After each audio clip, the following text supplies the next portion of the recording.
I've been doing a more daily spiritual practice since 1997. So I started it when my son was really young, and it has evolved through the years, but it's been such a constant that really helps me set the tone for my day, whether it was when I was working for someone else or now that I'm working for myself.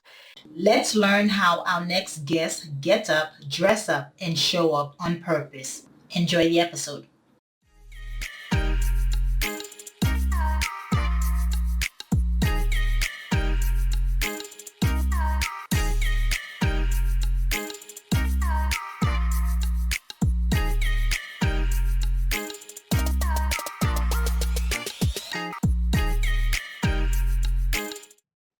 Hello, morning enthusiasts. Welcome to the Best Morning Routine Ever podcast. I am your host, Dr. Lunid, and today I have the honor of introducing a very special guest to the show, Nikki Starkat Shields. She is an author, writer, a writing coach, and a leader of transformational writing retreats. She teaches people to be thriving artists, writing their heartfelt books while also nurturing themselves in their creative lives. She is out in the East Coast in Maine and loves reading.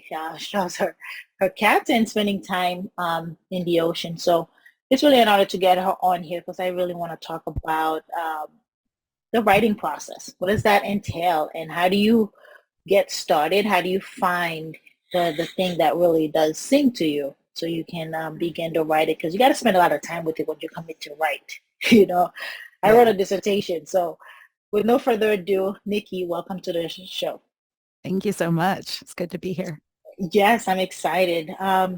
You're an author. Tell us about your journey. How did it all begin? Well, it began actually when I was a little girl. I always have loved reading and wanted to be a writer when I was a little girl. And as you kind of, come up going to public school and get a little older, they start talking to you about your career. And I was like, oh, I'm going to be a Mhm. writer. And they were like, well, no, Yeah. that's very, very hard to do. You can't make a living. Most people can't make a living at that. And all this stuff that I was given. Now I'm 52, so this was in the 1980s, when it was harder to actually be published than it is now. Now we have a lot of options with self-publishing, but then not so much.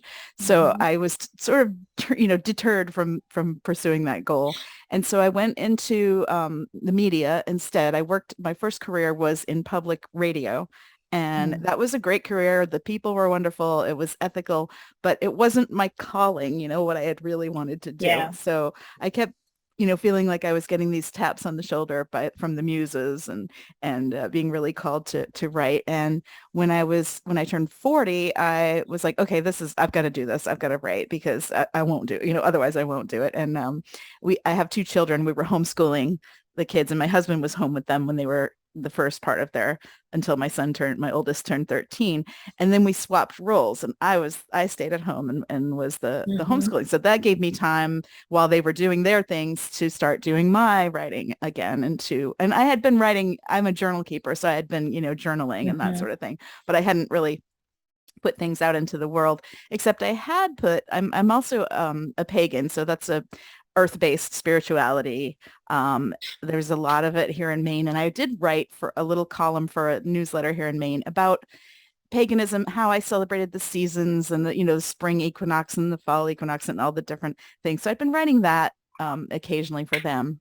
And my first book, I actually just collected those essays Mhm. and had a book published by a press in Britain it's called Moon Books.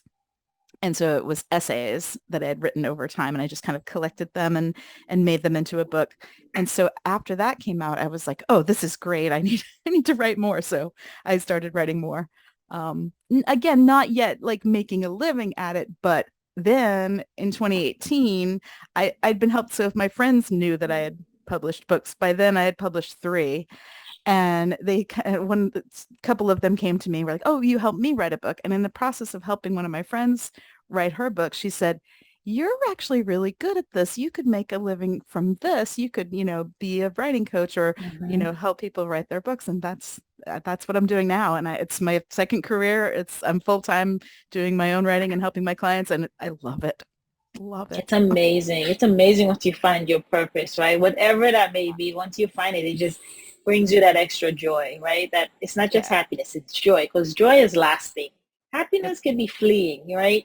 So having that joy when you find that purpose is really something unique. And you are down, we what, 5 books now? Yes. Well, I just finished my sixth book, and these are nonfiction. I'm also learning to write fiction, so I'm writing some contemporary fantasy that I haven't published yet, but I'm working with that and going out into that direction too. So, and my Yeah, clients write either nonfiction or fiction, like whatever their thing is. So, yeah, yeah. That's intriguing for people because I know some writers and I know how daunting it can be to start. yeah. And even to find your unique voice and putting it down on paper. Walk us through how you help your clients find that unique voice and how can one begin that process? Well, I've found, and my clients have found that, despite what we're taught, we're sort of taught, in popular culture that a writer is off in their own office with the door shut, just writing away, doing their own thing, kind of in a vacuum, right? Like by yourself. Yeah. A lot of us find that that's not really how we thrive most. Actually coming together, and even for those of us who are introverts, coming together sometimes, you're right, in a Hmm. retreat or a workshop or just a space where we can talk to one another about the process is so helpful. It really gets people inspired and fired up and to know they can do it. So Hmm. that's part of what I have gathered is really a community of creative people. And I've taken it from, we have this myth of the starving artist, and I've kind of flipped it on its head and said, no, we can be thriving artists. Yeah. We can be doing, and everything else you do besides your writing or your creativity also counts. Like all that time I spent in radio was not wasted. I learned how to, but part of the things that I do with my clients is I give them guided meditations and kind of take them on a little journey to go deeper into their own imagination. And Hmm. they have the radio voice training for that. So, like things you learn in other areas will totally apply with your creativity. So that's one thing Yeah. I find. Yeah. And yeah, I imagine life experiences too, right? Because a lot of the writing, especially nonfiction, you're kind of going off what had happened, what experiences that you have been. You use that because you felt empowered by it, and you can use that to empower other people. Absolutely. And even for fiction, you're going to be putting yourself in the voice of Mhm. your character, and you have That's to have true. experienced, whatever it is, sadness or joy or whatever they're going through in order to really write about it effectively. Yeah. So, So yeah. the retreat really helps, and then guided meditation to kind of bring the inner voice, the unique voice out. Silence, right? You're having people have the ability to kind of listen and tune in. Listening. Yeah, absolutely. That's one thing that we don't get a lot of in our modern culture is listening within. Like we're always listening to other, you know, TikTok or the TV or like the Yeah. radio or whatever, other people talking, but we rarely just listen within to see what our imagination has to say. Yeah. Yeah, that is fascinating. And that's gonna come into the morning routine piece of it because that's a big part of it. And I'm sure you have a very nice one and you share with your clients. So let's talk about some writing tips. So writing tips, my biggest one that I tell people is, and this is something that almost everyone tries to do, but don't try to write and edit at the same time. It uses very, very different parts of our brain. So our writing, when we're just free writing and just coming up with something creative, that's sort of the right side of the brain, the wild, creative side of Mhm. us. And the editing is that left brain analytical, okay, this period needs to go here, that comma needs to go there. And if you try to do both at once, you're slowing yourself down for one thing, and then you're discouraging that wild flow because you're trying to make it, we were all taught to sort of write generically in school. Right. So we wanted to please the teacher. We wanted to come up with whatever paper, and so it's sort of generic. But when you're writing something that's going to be a book or an article or a website or whatever, you want it to be in your own unique voice. You want to just give that free reign. So as much as you can, try to just not say, I'll edit it later. I can Mhm. correct all the grammar later. That's another time. But right now, just kind of be as free as you possibly can when you write. I like that advice. Yeah, kind of let it flow or get in the flow. Don't pinch your Yes. flow by Yes. trying to do the editing aspect of it because then the perfectionist kick in. Eh, It does. And when we see a book, like when we see a book that's published, it's nearly it's perfect or nearly perfect. And but that doesn't come out like that. The writer has gone through several edits and revisions and lots of work and often other people helping with that. So we kind of expect that it'll be that perfect when it comes out, but that's not Yeah. realistic. Yeah. And so are you doing public, what do you call it? Self-publishing using KDP? Yes. Because Yep. I chose to go in that direction after my first book was with a small press because if you're with a small or medium-sized press, you are these days are expected to do a lot of the promotion yourself and to have an audience yourself. And I figured if I was going to do that work and have that, then I'd want more control and more of the profits to come to me. And so Hmm. I've chosen to go with self-publishing, and I find that's a lot of my clients are going that direction as well. Yeah. And that's not to say if you self-publish that you couldn't later, get a publisher. It's not a either or thing, but to get started, I think it's really good to self-publish. So to self-publish, you get more of the profits. You still have to promote yourself if you do go with a publisher. What are advantages then with going with the publisher versus being self-published? They have more avenues to get you into bookstores and libraries and things like that. That's one of the big things that they have that it's harder as an individual to do. But nowadays, there are also a lot of solutions that are kind of mid-range. Mhm. There's Ingram.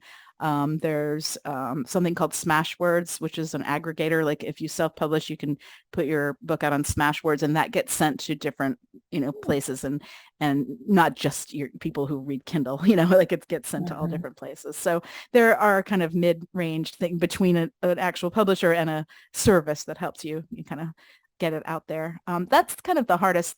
I would say that's the hardest thing is like getting the book out there. Um, Mhm. because you're either needing to find an agent and or a publisher, or you're needing to either do the work yourself or find someone to help. So that's kind of something that's tricky. But writing, I'm finding like writing the book itself is really It's fun. fun. Yeah, that's Yeah. the fun part. I'm sure your clients do too, but it still is part of the process is getting it out there, like, podcasts and getting in Totally. the new media, news and IG and letting people know about it. Yeah, That's totally. the other piece. A lot of people that I've reached out to are entrepreneurs or healers who have a book idea and they don't know how to write a book and they don't consider themselves writers yet. And so they do have an audience though. If you're an entrepreneur, you have your email list, you have your social media. So that's really helpful is they have people that they can already talk to who are interested in what they're doing. And I say, Mhm. start while you're writing. Say, hey, I'm writing a book. Say it out on social media. It gives you a little bit of extra accountability. It gives people Yeah, an idea like, ooh, I'll look for that, so. yeah. How long does it take usually, an average? And it varies from person to person, Um, from the onset. It does vary, and it depends on how much time you have to devote to it. My group program, so my metaphor is that I'm the book midwife. So my group program is 9 months long, like a midwife, like Yeah. having a baby. And so, but most people take between 9 months and a year probably to write that first manuscript. It's not So bad with guidance because if you're yeah, doing it by yourself, you don't have that accountability. yeah, It yeah, gets pushed. yeah. That's a Yeah. big thing that people need is they need to be seen. Hmm. And listen to and know that their ideas are valid because we have all these ideas in our own mind, but we don't know. We think, oh, somebody's already written that, probably better than me. But what they haven't done is they haven't written it from your perspective, your It's true. unique voice. And so seeing people and providing them that mirror of, oh no, I see you. This one's great, this idea, and let's run with that and kind of just guiding them a little bit on what to do as they're writing. Yeah. Yeah, that is good advice. Yeah, the retreat, the 9 months retreat you do with your clients. Let's talk about your morning routine. How does your morning routine empower you to kind of be disciplined throughout the day, right? So how do you get up, dress up, and show up? Yeah, I've been doing a more daily spiritual practice since 1997. So Nice. I started it when my son was really young, and it has evolved through the years, but it's been such a constant that really helps me set the tone for my day, whether it was when I was working for someone else or now that I'm working for myself. And what I do is when I get up, first thing, I mean, go use the restroom, whatever, but then just sit in my room. And if it's this time of year when we're talking, it's summer, so it's too hot to light candles. But in the winter or in the fall, I'll light candles and just meditate for about 10 to 15 minutes. And I wanted to be sure to talk to people about meditation because a lot of us have Hmm. an idea that we can't do it or it's too hard. And I think the popular conception of meditation is that you silence your thoughts, but that's not really, I mean, that's maybe some really high level meditation, but most of us, what we're doing is just sort of unhooking ourselves from our thoughts. I had a yoga teacher once who said it's like letting your thoughts be the little clouds that drift across the sky of your awareness. Mhm. And I love that because you're still going to be thinking. But if you just sit and let those thoughts pass by without getting so attached to them and just breathe and concentrate on breathing in and out. And when you're starting, you could start with 5 minutes and set a timer. So you know that, Right. okay, 5 minutes is up, the timer will go off and then you're free to do whatever. But, just letting yourself be. And then that evolves over time to listening and Mhm. listening within, like we talked about a little earlier. Yeah. And for me, that spiritual discipline goes right along with creativity because when you really listen within, sure, you're going to start getting all the thoughts of the things I have to do today, or I need to get gas in the car. But then you're going to get ideas too for stories or writings or articles or just wouldn't it be neat if, kind of daydreaming and getting those sort of thoughts. And then after I meditate, I journal, and that's a Mhm. good time to kind of capture those ideas. Or if you're having a really hard time and you're feeling really low, you can journal it out. And a lot of times that gets the emotion. Yeah. Like, I'm really mad at so-and-so because they didn't do X, Y, Z, and just get it out of your Yeah. emotional system. I have heard writing is a form of meditation because it really Yes. gets you to focus and kind of process your thoughts. Yes, yes, it does. And I do a variation of the morning pages, which is from Julia Cameron's book, The Artist's Way. She says, just write stream of consciousness, 3 pages every morning and then her thing that I don't do is like, just throw it away or never look at it again. But I don't do that. I'm more of a chronicler. So I keep my journals and I review them and stuff. But, just writing those pages and getting that out is good. Nice. And then another thing I do is pick a card like from a tarot or oracle deck for inspiration. Like, okay, what do I need to know today? Just ask my spirit, what do I need to know today? And pick a card and see what that sparks. Very nice. Are you doing gratitude while writing? Do you have a I gratitude do. journal? I do. Hmm. I do have, yeah, in my morning journal, I do at least 3 things that I'm grateful for from the day before. Yeah. What is the power of that? I think that just alerts us to what blessings we already have in our lives Hmm. because we're always focused on either a goal we want to get to or a problem to solve. It's just how our culture's set up. But there are so many blessings all around us. I read a study recently that I think it's an older study, but it was from Psychology Today that said we think about older people as being unhappy and lonely, but really the secret is that many older people are happier because they've slowed down and they've noticed those little blessings. They're super Hmm. grateful for the birds outside their window. They're super grateful so I've tried to like cultivate that. What am I Yeah. really thankful for? I saw horses in the field and they were running and it was beautiful. Think little things. Yeah. Yeah. It puts things in perspective when you slow down. I agree with you. It does breed more things to be grateful for throughout the day. It's almost like laser focus. You're looking out for them now. Yeah. Like what's a good in my life? What am I grateful for? What am I thankful for at the moment? So the gratitude journal is really, really powerful. And it's non-negotiable for me as well, Mm. upon meditation. So anything else that you do? Um, well, so that, morning piece has become a part of my life for so many years now. It's just like, that's just what I do. Like, that's just the thing. I've started to cultivate, sort of an evening wind down practice Hmm. more recently.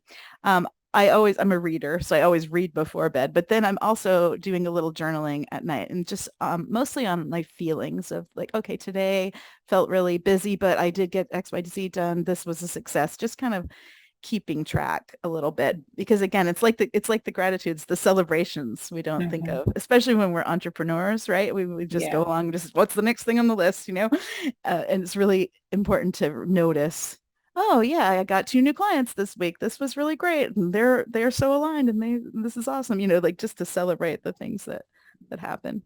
Celebrate the small wins. I actually read or heard somewhere that when you celebrate the little wins, you let the brain know that you like that to actually create more of it.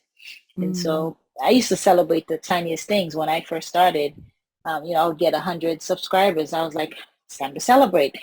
Yeah. And then as it grows, you take bigger trips or do little things, even if it's like taking a walk as a celebratory Mm. action. It doesn't have to be monetary every time. Yes, yes. It could be very small. Very nice.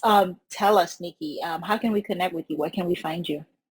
You can find me on my website, nikkistarcatshields.com. And on that website, I have, if you join my mailing list, become part of the Thriving Artist community, I give you a guide to getting started writing your book, a PDF called Write the Damn Book.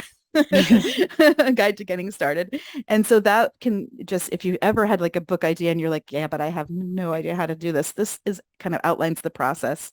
I know we like to like see what's coming. A lot of Mhm. clients who haven't written a word yet will say, yeah, but how will I publish it? And I'm like, okay, read the guide. Here's the whole thing laid out Yeah. for you, just so you can get an overview.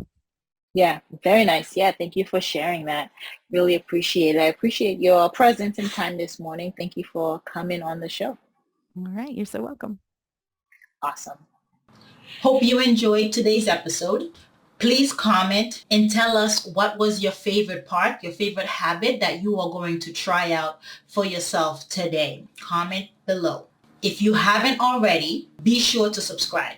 Until next time, I will see you at the top of your best morning routine ever. Stay blessed.